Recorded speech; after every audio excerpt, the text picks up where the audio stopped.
everyone, I am Jason Quesada down at Hot Stage in Bayshore, California, where I wanted to give you a sneak preview of how things are coming along for InteropNet, the live networking platform you guys will be seeing at Interop New York in a couple of weeks. Also wanted to give you a chance to meet some of the key team members of InteropNet. And joining me today is Michael McAfee. Yes, that is correct. Yes. Thank you for joining me. Sure, glad to be here. Awesome. Michael, what's your title and what company are you from? So I'm with CenturyLink Business, and my name is Michael McAfee. I'm a senior product manager for CenturyLink. Great. So what is CenturyLink's role with InteropNet? So CenturyLink Business actually has been involved with the show since 1999. Okay. Significant involvement with the show.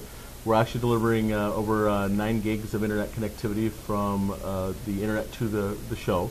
That's equivalent to about the internet connectivity of Ukraine in a country. So you think of it as a significant amount of bandwidth. Yeah. And really, we're opening up the services and the capabilities of the CenturyLink network. We have colocation cloud environments. So we not only just delivering internet connectivity, we have cloud services. So we have the ability to bring in their VDIs or desktops, desktop computing environment in the cloud.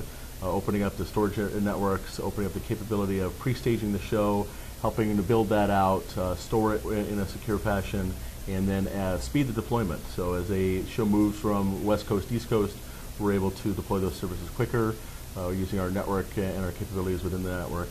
We also have our voice services too, so we're doing all the voice services for the show. Wow. So a good package of services. That's it? Yeah, that's it for now. For now. So why are you excited about participating?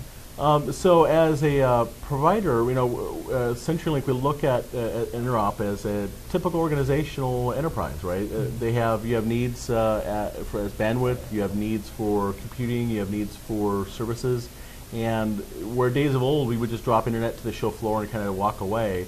A lot of history in the telecommunication world has been that, right? Deliver service and walk away. Right. Really, CenturyLink Business, we really bring a different model to the game. It's not just about bandwidth anymore, it's about the ability to deliver a continuum of services. Today you may need bandwidth, tomorrow you may need computing in the cloud. And what we've done in the past is delivering that bandwidth to show.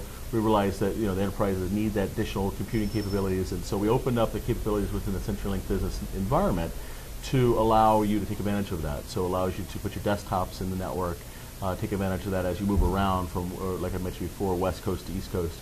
You have access to that same data that you had before when you're packing down. Translating that to the enterprise, right? The enterprise is opening up a new location or moving locations. By having your critical elements in the network and in the cloud or in the co-location, whatever suits your needs, you can move. You're no longer dependent upon that headquarters location or that location for you. You can move those services, or you can move those locations and not affect your core services. Okay, great. So, question about Hot Stage. What is the worst thing that could happen during Hot Stage? Ooh, there's a lot of things that happen. What I find really enjoyable and interesting about Hot Stage is all the vendors are getting together, all the people, some people that you see over the years over and over again that you have that camaraderie with. But more importantly, you have new vendors coming into it, vendors that you could reach over and, hey, I've got a question on, or I'm seeing this or that, and you're very rapidly able to respond to issues and events.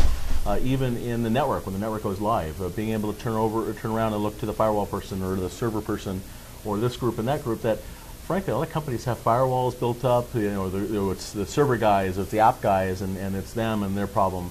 We're all working together as a team saying, maybe it's a higher purpose, maybe it's for the attendees, really, but we find it just enjoyable to work together and get stuff done. Okay, great.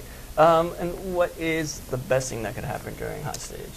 Best thing is almost the network is invisible, I guess, in some form or fashion, right? It just works. Right. And despite the ability to bring a lot of services to the attendees and either experiencing new environments, it's transparent. It becomes just something that's there. One of the things that's kind of interesting I've seen over the years, being here for a while, is where traditionally the network has been less than reliable, and it's in the internet and stuff happens, and so we have a lot of vendors bringing in their own extra capacity and extra bandwidth, and they have a specialized demo for them. Now it's like we're just using the event network. It's rock solid. It's very reliable. It's a utility. I could pick up the phone, take the dial tone, right? Pick up the phone, I know I'm going to have a dial tone there. The network is that way, so the needs to bring those other alternative services are no longer needed, vendors can depend on our network. Great. Well, Mike, thank you so much for your time. I appreciate it. And we look forward to seeing the final product in a couple of weeks at Interop New York. Looking forward to it. All right. Thank you so much. Thank you. Take care.